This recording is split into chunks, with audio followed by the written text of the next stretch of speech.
My name is Samuel from Cameroon. My son had testicular problems and it aggravated and became so painful. That was on the 10th of April. I couldn't stand it, so I took him to a nearby nurse. And when the nurse realized it, he gave him painkillers, injected him, and we thought the pains were going to subside for him to sleep even for the 4th day. But unfortunately for us, it could not do. And so he decided that I should take him to the nearby hospital. The nearby hospital, NSPPD, is 45 kilometers from me.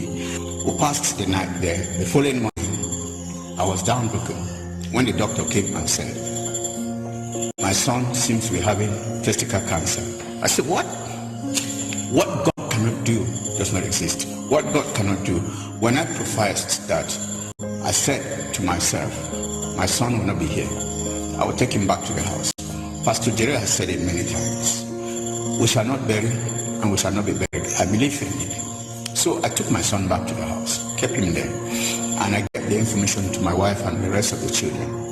We were all there. He was on the bed. He could not get up. He was there the whole time, close to 1 week and some days. We were praying all through with him, and we put NSPPD prayers on him. "Oh Lord, have mercy. Oh Lord, have mercy." Place him even on a spot that is painful.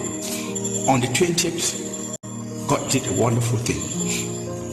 We rallied in his room to pray with him, to listen to NSPPD as we prayed. There was no network. So I went out far from the compound to search for a network. And behold, 20 minutes into the prayer time, I got the first thing that came from Pastor Jerry's mouth. Testicular cancer, cancer. Testicular cancer, cancer. I hear it again, testicular cancer. I hear it again, testicular cancer. If you are the one, put it on the live stream. I command, let it be reversed right now. So I rushed back to the house to give this information. On my way, I met him going to school. My son, who was bedridden. 30 minutes after, it happened to him. He was going back to school. So I went to the house to tell my wife that Pastor Jerry mentioned this case. My wife narrated the whole story, how my son skipped from bed, jumped and was happy and took off for school. This is how God does wonderful things. What again do we want from God when he speaks so directly and so clearly? What God cannot do does not exist.